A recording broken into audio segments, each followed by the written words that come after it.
passé de 28 minutes, fidèles aimables téléspectateurs de la média Business Télévision, en même temps aussi des fidèles aimables téléspectateurs de cette émission Un débat, une émission que vous avez souvent l'habitude de suivre de lundi au vendredi. Hier, sur certains, vous étiez là avec Christian Djonga et aujourd'hui, votre secrétaire Djoua John, je suis là pour essayer de réfléchir ensemble avec vous pour ce deuxième numéro de la semaine. Je dis comme ça déjà merci à cette grande équipe technique qui m'accompagne cet après-midi comme d'accoutumé. Dylan Arkitoko qui est là, je suis toujours habitué d'être avec le jeudi, mais quand même je suis trop stupéfait à le voir aujourd'hui dans la régie sur le certain. La réalisation sera belle et bien assurée. Et en même temps aussi, Hervé Eli qui assurera du côté de la prise de vue pour nous permettre d'être là ensemble avec vous, fidèles et aimables téléspectateurs. Vous les avez très bien sur le plan politique. Il y a plusieurs actualités, qui nous par rapport à la politique, mais beaucoup plus aujourd'hui. Nous allons essayer de réfléchir ensemble avec vous, fidèles et aimables téléspectateurs, par rapport à des thématiques qui est prévues. Aujourd'hui, nous parlerons de l'accord de paix entre la RDC et Rwanda à Washington. Est-ce qu'il y a encore de choses à espérer? Point d'interrogation. Et en même temps aussi, nous parlerons de processus de Doha, Qatar.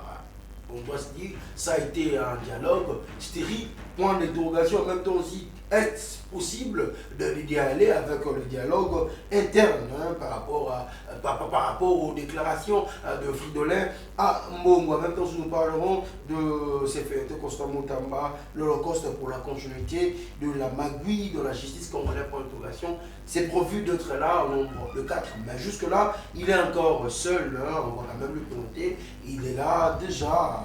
Très ponctuel, je parle comme ça, de confiance qui a été journaliste et analyste politique. Bonjour. Merci cher confrère John pour l'invitation. Je salue également les téléspectateurs de cette émission. Je suis à ma première participation, je vous remercie vraiment. Je salue également le plateau. Le plateau, j'ai aimé, c'est quelque chose de bien et courage, j'espère que mes collaborateurs vont me rejoindre pour qu'ensemble nous puissions parler République, mais avec votre permission bien sûr, je voudrais dire un petit biscuit. Rapidement. Oui, nous sommes journalistes, vous le savez, nous sommes là pour informer. C'est concernant le problématique de bulletin. Concernant le problématique de bulletin, vous êtes au courant qu'en République démocratique du Congo, actuellement, il n'y a pas de bulletin. Alors que nous sommes pendant le temps ou les moments des inscriptions. Les parents que nous sommes, nous ne savons pas comment inscrire nos enfants. Simplement parce qu'il n'y a pas de bulletin. Voilà ici, je demande, encore une fois de plus au chef de l'État, bien sûr, nous avons les informations, comme quoi le gouvernement est annoncé bientôt, le gouvernement viendra. Nous demandons, je demande à ce que M. Willy Bakonga soit reconduit à l'EPST, au ministère de l'EPST. Pourquoi? C'est parce que quand lui il était là, ces problématiques de bulletin par exemple, il n'y en avait pas. Le problème a commencé juste après son départ et comme on dit, le mal commence petit à petit jusqu'à ce qu'aujourd'hui, le mal a débordé la vase. Donc il n'y a pas de bulletin. Voilà pourquoi, une fois de plus, je demande au chef de l'État, j'implore au chef de l'État de pouvoir reconduire M. Willy Bakonga à la tête du ministère de l'EPST, les jokers, parce que je pense qu'il est le seul joker, si Monsieur le Président, le chef de l'État, le remet à cette fonction-là, certainement il va sauver l'éducation en République. Là, on va y revenir.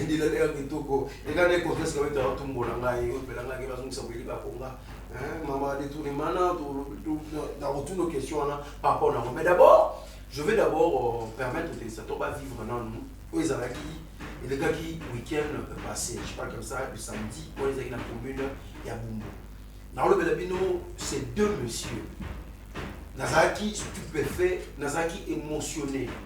Il y a comment, je sais pas comme ça, na Ronsam do Samambote, Oazali, président et la fondation Les Amis de Ronsam, Oazali, grand notable dans la commune de Yabumbu, et en même temps aussi, plusieurs fois candidat na élection na commune na Bumbu. En même temps aussi na mon amboka conseiller communal, je sais pas comme ça le géri, il pas mal, géri pas mal autre vous avez même peu lobby pour un plateau spécial na otika bino bomona ndenge basala qui descend sur le terrain.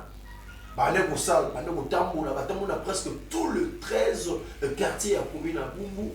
Et en même temps si bandeko landela ba misala ndenge ko salema. Bon, on a pas ça de pour ça, mais peu bande pour la place ni au différence les alliés pour pas le neni à couper ça. Les alliés bon là. L'eau est comme ça les alliés. Le lengene ba tuazo ya papa. Et l'on connaît ça et comme ça qui a envie toute la question, c'est quoi la magie? Il y a batu balinga mama kasi bon na commune là. Je vais d'abord vous laisser suivre parce que la télévision est en réalité. Et puis je vais revenir justement après pour continuer ensemble.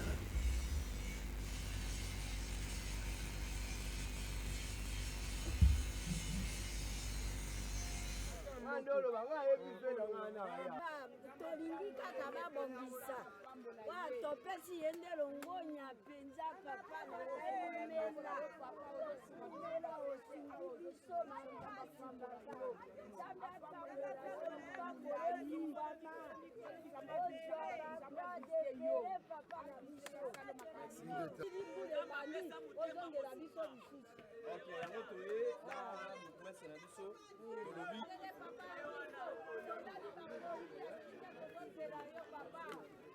Tout bien.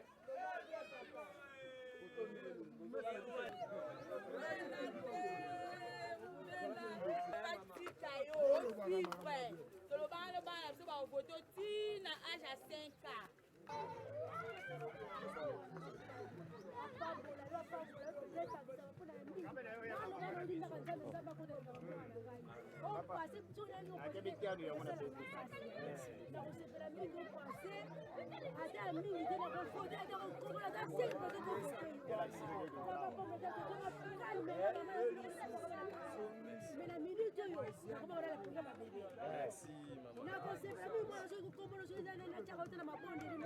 on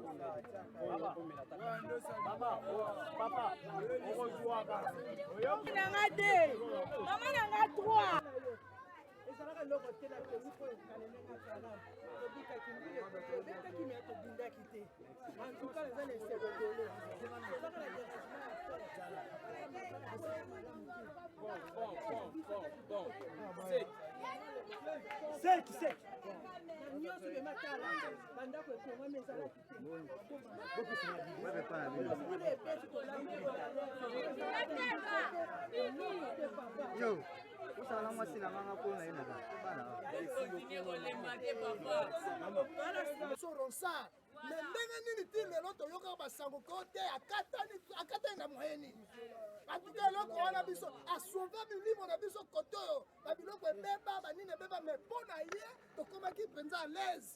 Alors, si vous avez tout le monde, vous avez vu ce marché. Papa la biso.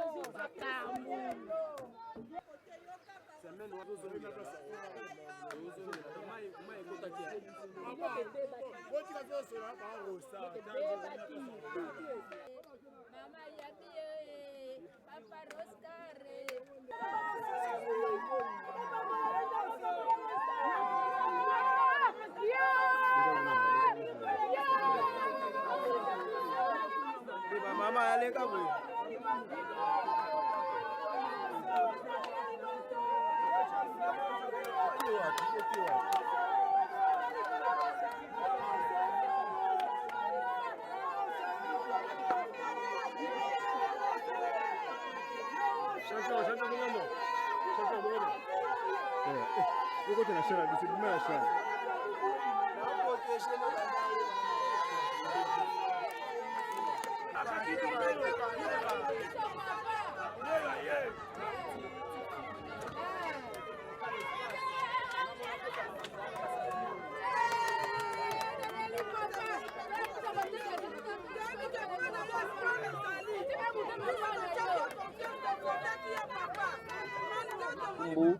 Tu as ça l'état délié par rapport à des travaux déjà tout ça là et puis tu as ça la visite familiale dans tous les 13 quartiers yango esengelaki ntango nazokita tozala na conseiller na biso ya Bumbu tovota oyo azali na biso mwana mboka Géry Pama tokitaki na ye po tosala état des lieux ya musala oyo tosala et puis na oyo esengeli tosala parce que ebebi en tant que notable population ebelelaki biso tokokaki kofanda ndenge wana te yango tokitieki na terrain po tosala yango.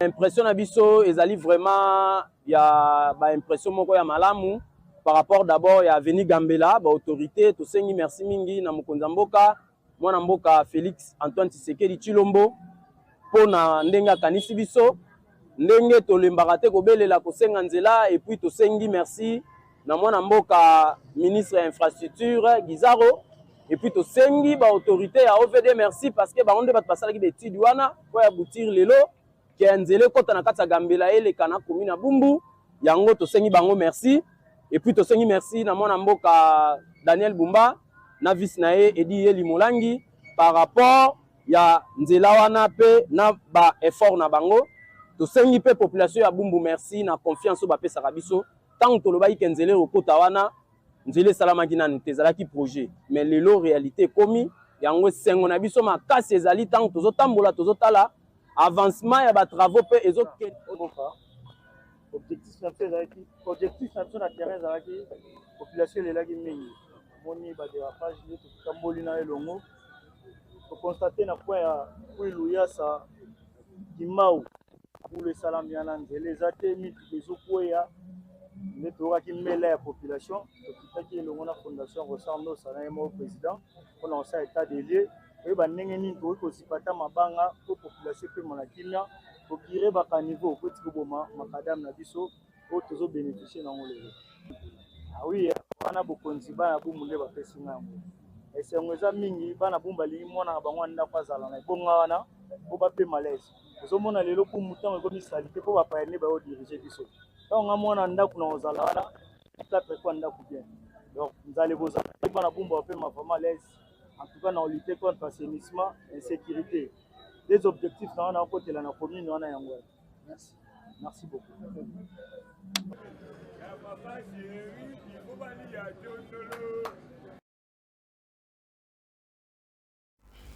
So na bana loba mingi ngel banga loba que joua jon ça l'acharnement joua jon loba pour na boy bilongo moni bilele bomo ndenge ba mi baloba yamba mi na commune na bango mo ya Bumbu bomoni comment population ya Bumbu ba ko mettre espoir na bango nyonso pa mo mboka kosa ndosa pour na ba prochaine élection et en même temps si na mwana mboka ezali Géry Pama ba ko benga déjà bourgmestre mais mon tournant dans un conseiller communal et l'on est motivé par moi l'autre de Géry Pama pour expliquer par rapport à cela mais pour l'andi vous avez tout compris et l'on a ces places qu'on pas na bango mi balé et ça on s'en va gêner so ba laki kama pour ça ala kaki ba tu ba la ba le kokota ba sali que effort ya mon économie on s'en va surtout ya on baté ba on là on va pongia malam na côté wana donc vraiment vous avez tout suivi de la manière dont ba tu ba linga mi na commune na bango na ba de bango contribuer même peu si la vision des chefs de l'État pour na kotombola pour développer ba municipalité na biso. Merci na mona mboka Bilal un kitoko to kotsiko na thématique en attendant d'autres invités dans le comité mais quand même ils seront là jusqu'à la fin qui a été vous êtes journaliste analyste normalement par rapport il y a un mot comme on a biso ceux qui ont pas dit ça que le votre analyse pour ça par rapport il y a un mot à la biso chers confrères nakanisi na likambo etali mboka na biso na motuna na otuni ngai na koloba te plus de 60 ans après indépendance to progresser te to évoluer te et ngai etindaka ngai na mituna motuna na loba ete ya solo indépendance tozwa esengelaka tozwa yango na ngonga wana donc esengelaka na biso tozwa indépendance na 1960 on ezali kaka motuna e na mituna mpe na réfléchisaka makasi. C'est-à-dire 60 ans après, quand on a n'engagé mot quand on a mis sur le tambola, nous avons un mot quand on a bangé au détourné. Donc rien ne décourage Moutou à détourner, donc ça leur passe, ça leur passe. Nous avons un mot quand on a tout le monde a tout est bi quand on est sur terrain, tout le monde a n'engagé bandeko bazo souffrir et spécialement awa bandeko bazo dinda on a mboka mbula soke beti bandeko badindi bakonzi basali réunion après babosani na bango bazali sumbula mususu et beti bato badindi bato bakufi basali lisu réunion bakobanda mo exécution ya mo ba mesure bakozwa babande mo muke esili tozeli sumbula beti donc tozo balwara esika mo. Voilà. Donc 60 ans après, je pense qu'ils ont moins regret ça côté. Voilà, 60 ans après, moins regret et ça côté wana, hein, mais ma famille déjà aussi déjà que bientôt là c'est l'arrivée de maître archevin et ma bête hein, mon avocat et en même temps aussi cadre de la Nogette, mais avant déjà ma plateau, à mes yeux là déjà musique ne va pas démarrer moi na mboka confiance a été tout le ya moi na mboka Constant Mutamba na mituna ki mutuna ya l'Holocauste pour la faciliter tout pour la tika magui pour le tramiter la démocratie. Likambuya mwana mboka Constant Mutamba na kanisi tango ayaki na tête du ministère de la justice. Mission se sepelaki. Personnellement nga na sepelaki na impulsion ayaki na ministère de la justice. Et neti ngai na koloba te ti lelo boye. Lelo na sepelaka na mwana mboka Constant Mutamba eza te lelo na parquet magistrat atinaka lisu n'importe qui na prison makala te. À l'époque toyebaki kezalaki okotinda donc okoyiba téléphone oyibi téléphone eza na valeur à $80 moseretrouve na makala alors qu'on pouvait le traiter autrement. Mais lelo et comment bon mutu akende penza makala ezalaka penza eloko moko ya réflexion ebele il faut procureur ayeba c'est toute une démarche vraiment. Donc voilà, ils ont malamu na mona comme na mboka Constant Mutamba mais eloko epesa ki pasi ezalaki tango to mona ki mona mboka kotaki na populisme. C'est-à-dire comment oluka te pas mona nyonso populisme wana nde et ça l'a dit que mona mboka a créé les ennemis moko ex-ministre de la justice na biso a créé les ennemis moko comme na ennemis ebele et il fallait dans la prudent il s'est gagné dans la prudent mais malheureusement dans la prudente jusqu'à ce qu'il y ait beaucoup de mbeba ou ça la yite ba ennemi na ye ye moi ke utika na maboka ba ennemi na ye na moni awa pour le bani ba jouer karate pour ba faire au ba reprocher qui est effectivement le bibition to la plénière de l'Assemblée nationale où ils ont qui même qui na autorisation de l'instruction ba rebi non mon mboka reconnaître qui a mon commission de à ça qui ba erreur ou il y a bien qui erreur administrative, pas faute administrative.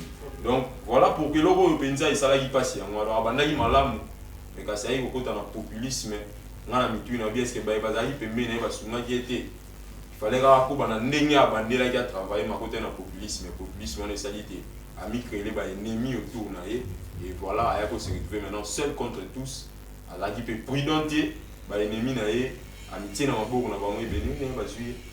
Et les lois dans la justice, dans la justice, nous espérons que justice est ça.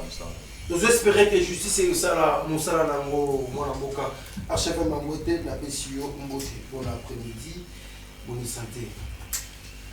Merci beaucoup, Ndeko John Djiroua, l'un des grands journalistes de notre pays. Et je suis très ému et heureux de partager ce plateau avec vous, avec le frère à côté qui est mon co-débatteur. Et surtout, comme biscuit, je devrais directement signaler à toute la population que les partis politiques nouvelle génération du Congo, un sigle dirigé par l'autorité morale, l'animal politique, le révolutionnaire Maître Constant Mutamba, dans sa fédération de Lukunga, qui est dirigée actuellement par Maître Jonathan Onyota, organise un café politique. Aujourd'hui à 15h même, nous invitons vous les journalistes, toute la population, la classe quinoise et toutes les couches de pouvoir venir écouter ce beau thème qui sera développé. Le thème dit l'État et la nécessité de la protection de ces héros. Donc là, nous allons juste développer la nécessité qui est de protéger les héros qui se battent pour que le Sali puisse revenir en RDC. Et donc, l'État congolais a l'obligation de protéger ceux qui se sacrifient pour la RDC. Je vais encore là vous rappeler que le ministre honoraire de la justice, Maître Constant Moutamba, si moi j'étais président de la République, je pourrais même le proclamer héros. Parce que au regard des actions concrètes qu'il a amenées dans si peu de temps qu'il a eu la gestion de ces ministères de la justice, dans moins d'une année, j'ai déjà entendu des éloges de l'autre côté pour dire que le ministre était en train de redresser la justice qui était malade. Une justice instrumentalisée, une justice de deux poids, deux mesures, qui le président de la République lui-même en a clamé à tout bout de champ et partout où il passait en disant que notre justice est malade, notre justice est malade. Alors il fallait un remède. Et le remède venait du côté de Maître Constant Moutamba. Et raison pour laquelle vous avez vu que ces actions ont dérangé les mafieux. Ces actions ont dérangé tous ceux qui étaient entourés de mauvaises pratiques depuis l'époque de Mobutu.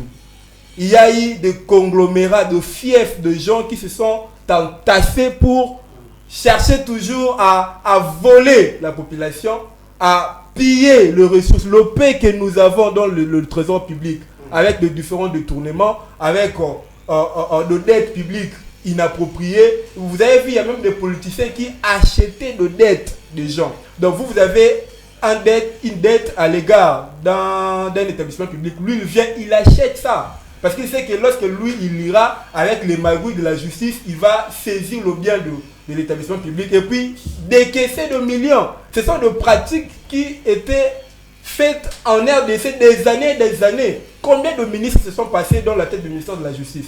Qui en a relevé? Qui en a relevé? Seul Maître Constant Moutamba. Donc l'État a cette obligation-là de protéger le euro.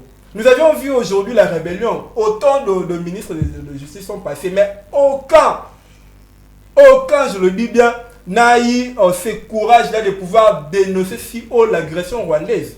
Dénoncer si haut le rebelle, ceux qui prennent les armes contre notre pays.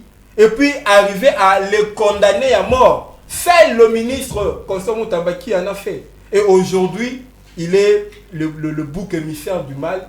Aujourd'hui, il est l'animal à battre, l'homme à battre, c'est lui qui dérange et on le traite de tous les mots. J'ai entendu encore un frère ici rappeler les propos d'un vieux politicien député aujourd'hui qui disait qu'on ne veut pas d'une jeunesse précipitée, excusez, une jeunesse pressée. Entre-temps, les actions de Maître Constant Moutamba, des actions farfelues ou des actions précipitées. Pourquoi? Parce qu'il a dérangé leurs intérêts. Il a dérangé leurs intérêts, alors Maître Archevêque Mamoté. Nous allons entrer encore. Alors comment il s'est retrouvé là-dessus? Parce qu'on nous a énuméré, je suis certain, professeur Kawete va essayer quand même d'énumérer quelques points que dans l'Assemblée nationale on lui avait reproché par rapport à ces problèmes. Comment expliquer, il s'est retrouvé là-dessus. En fait, vous le rappelez, comme vous m'avez présenté, je suis juriste. Et ici, je ne vais pas porter la casquette d'avocat, okay. Je vais porter la casquette d'un analyste juridique. Parce que je suis chaque jour avec les lois, les règles juridiques et tout. Donc, c'est ma pratique quotidienne. Si nous devons rentrer dans l'analyse du droit, vous savez, je ne vais pas relater tout le fait, toute l'histoire, comment est-ce que l'Ouganda et le Rwanda se sont battus avec Kisangani et tout, d'où venait de l'argent. Parce que là, les gens connaissent et puis j'en ai trop parlé dans plusieurs émissions, je suis passé.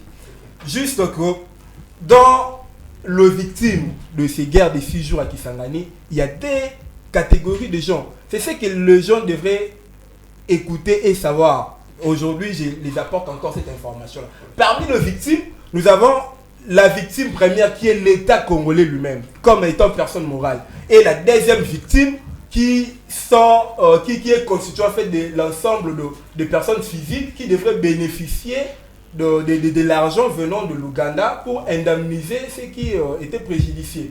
Alors, dans les sommes données, une part auprès de victimes personnes physiques et une part revient à l'État congolais comme personne morale victime et qui devrait organiser le développement de son territoire qui a été détruit par la guerre de 6 jours.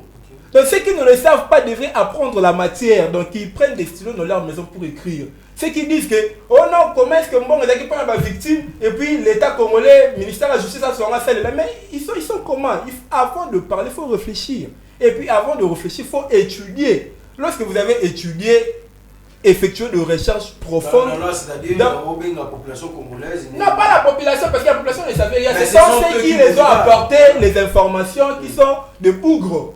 Vous voyez, il y a une différence sur un témoin, je vous le rappelle. L'État congolais, dans la part revenue de sommes données par l'Ouganda, il a un pourcentage. Et dans ces pourcentages-là, le ministre a vu qu'il devrait mettre de politique. Là d'ailleurs, je vais aussi rappeler les dispositions des articles 90 et 91 de la Constitution du 10 février 2006, telle que révisée en 2011, pour dire que c'est le gouvernement qui porte la politique de la nation. Et le gouvernement est géré par la première ministre aujourd'hui, Madame Judith Suminwa.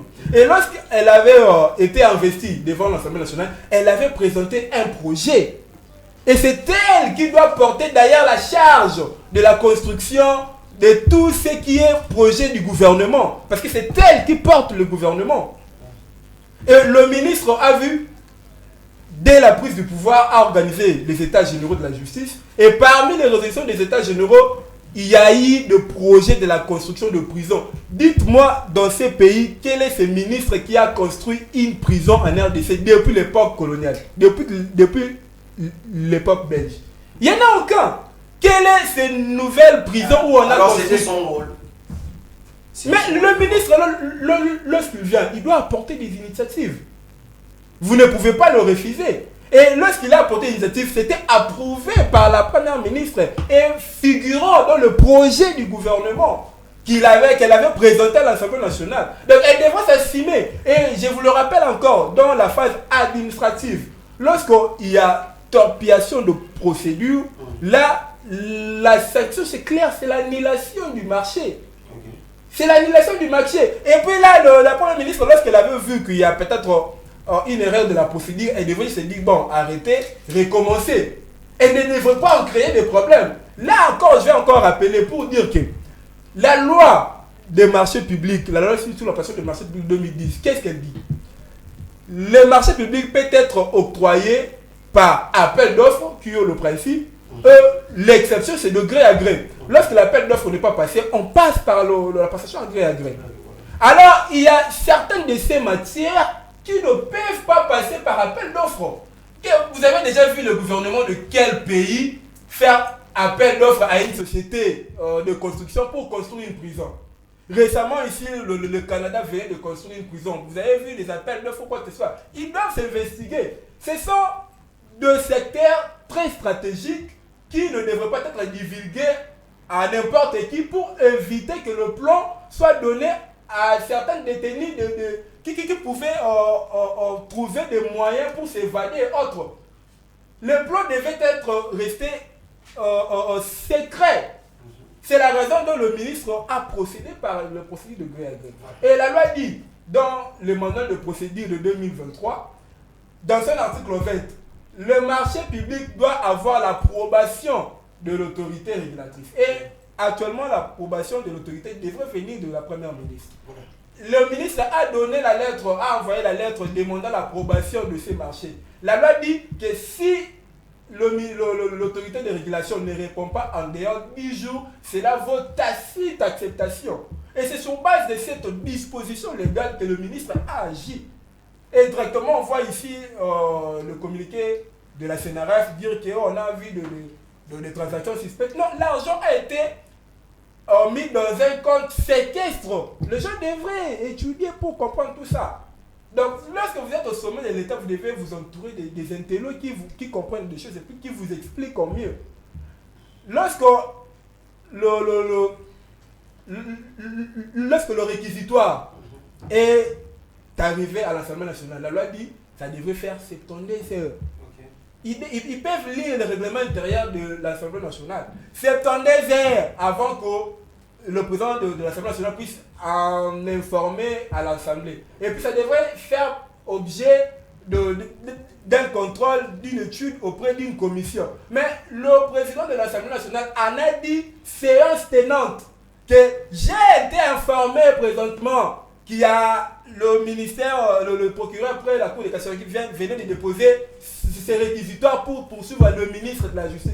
L'Assemblée nationale a crié et puis ils s'entendaient à ça parce que ce sont des groupes de mafieux. Voilà. Dans tout ça, le mot c'est clair, c'est juste un complot pour déstabiliser quelqu'un, un jeune qui a des ambitions de sauver son État. De sauver son État, confiance qui avait été, en écoutant Archevêque Lambert de parler, j'ai comme impression, il accuse aussi indirectement la première ministre d'être dans ces groupes, dans ces conglomérats de ces gens-là qui veulent la tête des Constant notamment. On ne sait pas s'il veut harmoniser. Chers confrères, moi et vous, nous avons fait la communication. Nous savons ce que c'est la communication. Tout est communication. Moi, je me demande, voilà, je l'ai dit ici, lors de ma première prise de parole d'ailleurs, le ministre s'est créé lui-même ses propres ennemis. Dites-moi, ça valait la peine pour le ministre d'État de dire dans une salle, c'était à l'Unikin si je ne me trompe pas, devant le gens, parler, dire qu'il sentait l'odeur du détournement. Il accusait indirectement la première ministre qui est son chef direct. Ça, c'était une parenthèse. J'ai dit, c'est ça. Vous voyez, est-ce qu'il avait intérêt réellement à faire ça? C'est ça qui s'il vous plaît, quand vous parliez, non, s'il vous plaît. D'accord, quand vous parlez, j'étais calme. C'est ça, nous sommes intellectuels. C'est ça un vrai débat. Voilà. Permettons quand même à ceux qui nous suivent de bien vouloir. Maintenant, je voudrais dire ici, quand on dit que le ministre est victime d'un complot, j'ai commencé par dire que j'ai salué les débuts du ministre Constant au ministère de la Justice. Mais c'est quand il s'est lancé dans le populisme, mais c'est là où moi je me disais, je ne me sentais plus dans ma casquette de celui qui soutenait au départ le ministre. Comment signer, par exemple, un contrat, donner un marché dans une entreprise qui n'a que 2 personnels? Ça, c'est, je vous dis, nous avons tous suivi la plénière qui était à l'Assemblée nationale. Comment donner une telle marché de plus de 19 millions? Parce que le projet d'ailleurs est estimé, au départ on parle de 39, et puis on parle de 29 millions. Il y a la première somme qui a été versée de 19 millions. Dans une entreprise qui n'a que 2 personnels, l'entreprise Xion, si je ne me trompe pas, n'a pas d'adresse. L'entreprise est introuvable. C'est quand même l'argent de la République. Parce que quand il dit que oui, c'est l'argent qui venait de l'Ouganda, l'argent est venu d'où? C'est l'argent de la République. C'est notre argent à nous tous. Comment vous pouvez prendre une très grande somme comme ça? J'aime pratiquement mon confrère Eric Zami qui me disait, il me dit confiance. Tu sais qu'avec $1 million, tu peux manger si tu manges, tu dépenses $100 par jour et que tu as 1 million, tu vas les manger pendant 27 ans. Ça, c'est 1 million. Maintenant, ici, il s'agissait de 19 millions. Vous donnez 19 millions à une entreprise qui n'a pas d'adresse, à une entreprise qui n'a que 2 personnels. Soyons quand même sérieux. Mais aussi, que dit le texte ou la loi en ce qui concerne la passation du marché de gré à gré? La première somme qu'on verse, c'est de 30%. Mais dans un projet d'abord au départ, c'est un projet de 39 millions, mais par la suite, le projet a été revu, le montant du projet a été revu à 29 millions. On ne sait pas, sans justifier le 10 millions là, mais on verse 19 millions. 19 millions n'est pas 30%.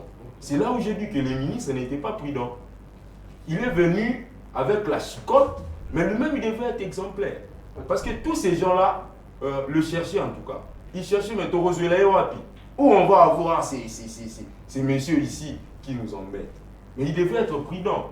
L'homme n'a pas été prudent. Voilà. Lui-même ici, il a donné le bâton pour qu'on le frappe. Donc voilà ce que je peux dire. Donc le ministre, ça c'est d'ailleurs une leçon aussi pour nous jeunes. Demain, une fois aux affaires, une fois aux institutions, il faut quand on vient avec le nouveau vent, de changer les choses, on devrait quand même avoir de la manière. Parce que les systèmes dans notre pays, c'est un système de détournement. Nous tous, nous les savons. Maintenant, quand vous venez, il faut être prudent et sage. Moi, je me dis, si le ministre ne s'était pas lancé dans ça, aujourd'hui, il serait ministre. Mais le problème ici, c'est que le ministre, l'ancien bien sûr, le ministre de la Justice, Constant Moutamba, ici, il a lancé à un certain moment dans le populisme. Et aujourd'hui, il est victime de son propre populisme. Voilà. Alors, que devons-nous maintenant entendre par rapport à ces faits? Parce que l'affaire est déjà en justice. Voyez-vous Constant Moutamba qui est condamné dans ces pays? Parce que jusque-là, apparemment, il a abandonné à son professeur. Il est des lions sacrés. Il est devant la justice. On se pose trop de questions. Moi, je suis de ceux qui pensaient que le président de la République ne devait pas avoir un œil regardant au niveau de la justice, parce que même le chef de l'État n'est pas au-dessus de la loi. Moi, je suis de ceux qui pensent que cette justice-là, c'est vrai, nous connaissons tous dans notre pays que la justice, c'est la loi du plus fort dans notre pays. Ça, c'est normal, nous le savons tous. Mais, au moins, si cette fois-ci, la justice peut réellement faire son travail, parce que certainement, le ministre qui est aujourd'hui inculpé, il viendra aussi avec ses moyens de défense. Maintenant, c'est au juge d'apprécier. Et maintenant, je demande, moi je crois toujours que le juge, la justice peuvent au moins, pour une fois de plus, nous prouver qu'elle est neutre, ou qu'elle a changé, hein, au moins pour cette fois-ci, que la justice nous prouve. Donc, je demande aux magistrats d'être vraiment neutres, de ne pas avoir parti pris, d'éviter toute influence qui peut venir de l'extérieur de leur travail, qu'ils exercent leur travail comme il se doit, et qu'ils nous donnent, comme on dit, que la justice fasse son travail. Que la justice fasse son travail. Archeven MAVT, en écoutant Confiance qui a été parlé, apparemment, Constant Moutamba avait bien commencé le travail, il avait bien commencé, il avait amené un nouveau vent, mais il a juste cultivé en lui, comment on appelle ça, la convoitise. Tandis que c'est lui qui criait matin, midi, soir, il est venu combattre tout ça, mais quand même, il a eu le désir d'avoir de l'argent, parce qu'il a essayé un petit peu de nous balancer quelques aussi. Et en même temps aussi, parenthèse, une question sur une parenthèse, voyez-vous pas que ça peut être un procès de théâtre?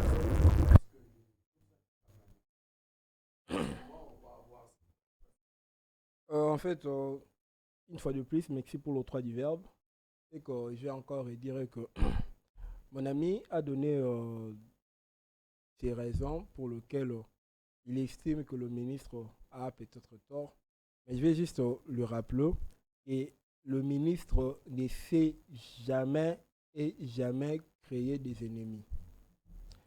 Ce sont ces actions qui ont dérangé les mafieux, les détracteurs, et qui se sont vus en danger et ont cherché à tout prix à lui faire taire. Combien de fois le ministre a été empoisonné? Et là aussi, c'était toujours les tentatives de détournement. Vous le savez, maintenant, ce n'était pas du populisme. D'abord, je vais revenir sur ce point-là après. Il a été empoisonné d'abord dans le ministère. On a vu ici, il a été évacué pour des soins. Et tout le ministère a été désinfecté. Vous le savez. Alors, ces mafieux-là, ces détracteurs ont cherché à tout moyen comment l'atteindre. Et c'est pour ça qu'ils ont créé tous ces feuilletons, vous l'avez bien dit. Qu'est-ce qu'on devrait comprendre par le populisme? Je ne sais pas, les gens parlent du populisme. C'est quoi le populisme? Qu'ils en donnent une définition claire. Lorsque une personne pose des actes, des actions concrètes pour sauver le pays, pour sauver la nation, ils se battent, ils se donnent corps et âme pour la RDC. Et puis vous osez appeler cela du populisme. Mais voilà. C'est de la méchanceté. C'est de la méchanceté. Alors qu'est-ce qu'on devrait faire? Tous rester de baba, des sourds. C'est ça, des muets, qu'on ne parle pas lorsqu'on veut changer des choses, qu'on ne sanctionne pas en vrai, parce qu'on va nous traiter de populistes ou d'une jeunesse pressée. C'est très absurde. Vraiment. Il parle de la société Zion, que la société Zion a deux personnels, mais je ne sais pas, bon, je comprends vous êtes il est journaliste, il n'a pas fait le droit. Ouais. Une société ne peut pas une société anonyme ou société à responsabilité limitée comme Zion ne peut pas avoir simplement 2 personnels. Parce que si on commence d'abord par ces statuts où elle a énuméré, la société a énuméré les différents actionnaires et associés qui y sont. Aussi, le membre qui gère. Alors, tous ces mondes-là font des personnels pour dire qu'il y a la désinformation auprès de la population. Ils disent que le montant était 29, 39, 19. Les gens ne savent rien de ce qui s'est passé. La vérité est que le contrat initial est de 29 millions. Et la somme versée la somme mise dans un compte sous séquestre pour débiter l'exécution du projet, c'était 19 millions. Vous voyez, ce sont des clartés que les gens devraient savoir. Et puis la somme là a été versée parce que le ministre estimait que la première ministre a donné son approbation conformément à la loi. Conformément à la loi. Il y a eu création d'aucune chose. Il n'y a eu aucune tentative de détournement. Aucune tentative. Donc moi je dirais à mon ami et à tous ceux qui nous suivent depuis leurs maisons respectives de savoir que cette justice qu'on avait tant décriée, elle risque de continuer d'être malade et ne pas donner de solutions concrètes. Pourquoi nous disons qu'il y a eu un complot? Et pourquoi nous disons qu'il y a eu une politique de 2 poids 2 mesures? Je vais d'abord rappeler qu'ici, l'autorité morale, Maître Constant Moutamba et son parti politique, la NOJEC, nous ne sommes pas de l'union sacrée. Que les gens le sachent. Nous ne sommes pas de l'union sacrée. Nous sommes de l'opposition républicaine. Donc, dans l'opposition républicaine, nous supportons ce qui devrait être acclamé et nous fustigeons ce qui est mauvais. Là, c'est clair. Alors, les classiques de l'union sacrée, tellement que Moutamba n'est pas dans leur fief, n'est pas dans leur gestion. Là, je vous le dis, Moutamba s'est retrouvé au gouvernement par l'appel du président de la République. Ce n'était même pas par quota comme ils font là. Gouvernement. Mais si maintenant c'est par l'appel du président de la République, s'il y a eu complot, mais il fallait quand même qu'il intervienne. Mais c'est ça. Moi maintenant là, je vais pas parler comme membre de la NOJEC quoi que ce soit, mais je parle comme un Congolais qui veut que les choses soient remises en bon terme. En 2024, le ministre Moutamba en fonction a eu à demander une mesure d'enquête à l'égard du procureur général pour la Cour de cassation pour des maisons qu'il a acquises au-delà de sommes qui pouvaient être considérées comme son salaire. Vous voyez? Déjà, cela a créé un problème. Qu'on le veuille ou pas, cela créerait un problème. Mais lorsqu'on veut redresser la chose, on veut juste demander, vous avez acquis un bien, d'où vient cet argent? Ça devient un problème. C'est de là qu'est venu le conflit. Et lorsqu'on a organisé les états généraux pour redresser encore le magistrat, un problème. Aujourd'hui, on a bancarisé le frais de justice. Avant, c'était de poche à poche. Il y avait des greffés millionnaires, des magistrats milliardaires. Parce qu'ils savent que si on demande des frais de procédure, donne l'argent, moi-même je vais le faire à votre place. Mais vous demandez après la note de perception de la DGRAD, il n'y en a aucune. Le ministre a fustigé cela et puis a bancarisé, canalisé l'argent de frais de procédure de la justice. Aujourd'hui, la justice est quand même devenue parmi une des régies qui augmente aussi le recette du trésor public. Ce sont des histoires à allouer. Mais les gens ne voient pas tout cela, tous ces efforts-là, le sacrifice pour combattre le rebelle, les ennemis du pays. Ils ne le voient pas. Ils se sont entassés dans ces complots pour chercher à salir l'image de cet homme, donc, à salir la réputation.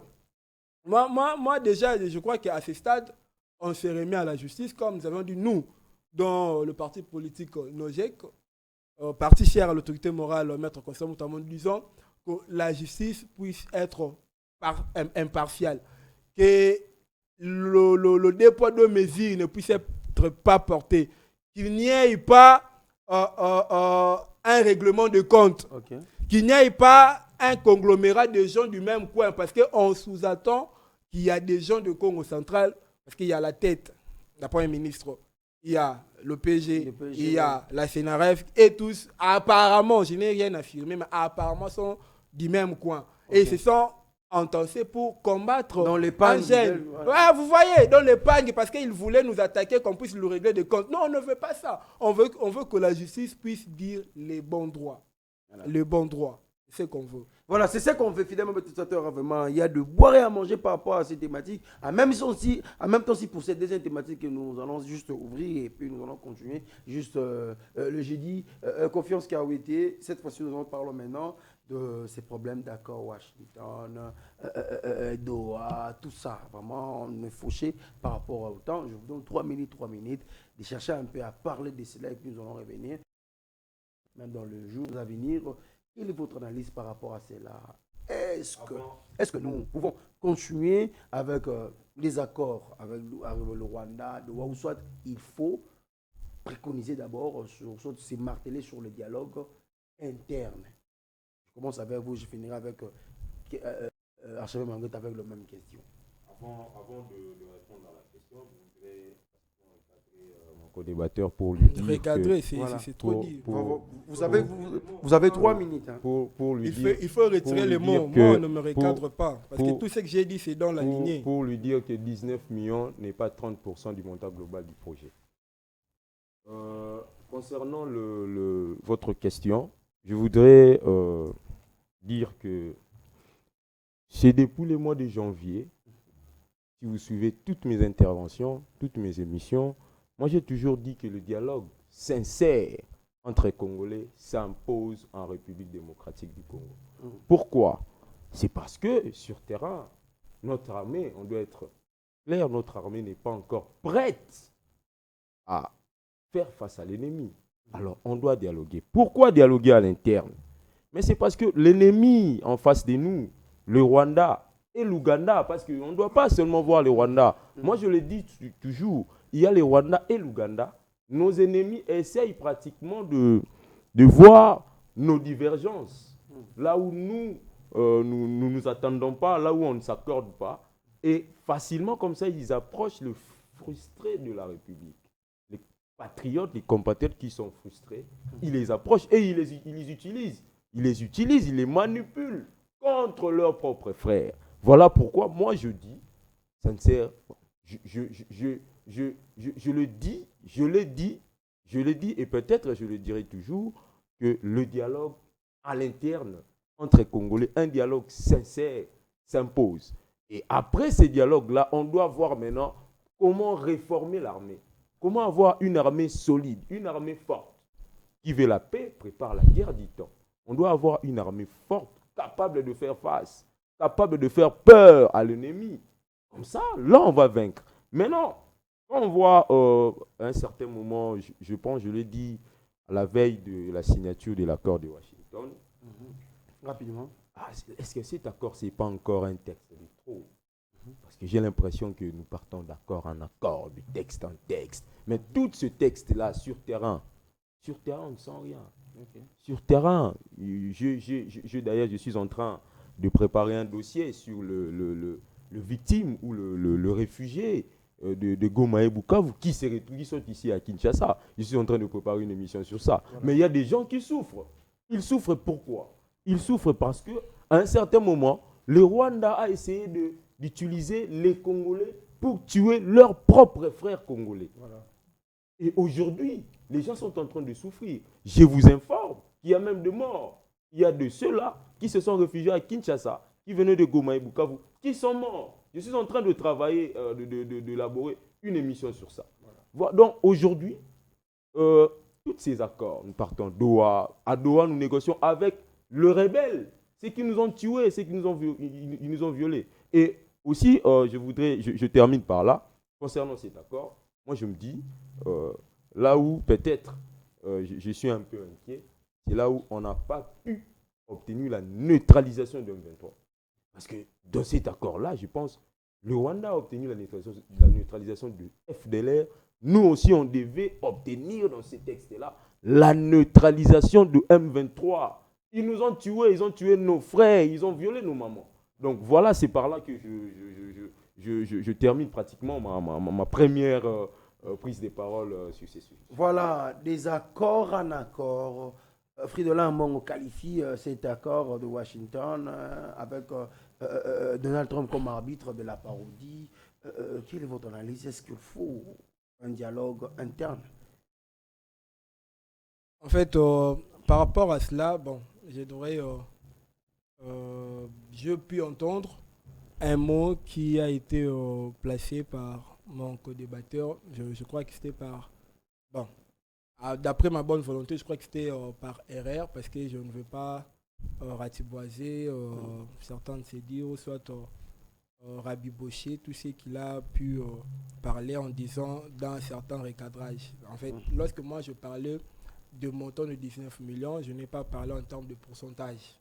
Ouais, peut-être qu'il y avait un problème d'audition, mais j'estime qu'il n'est pas sourd.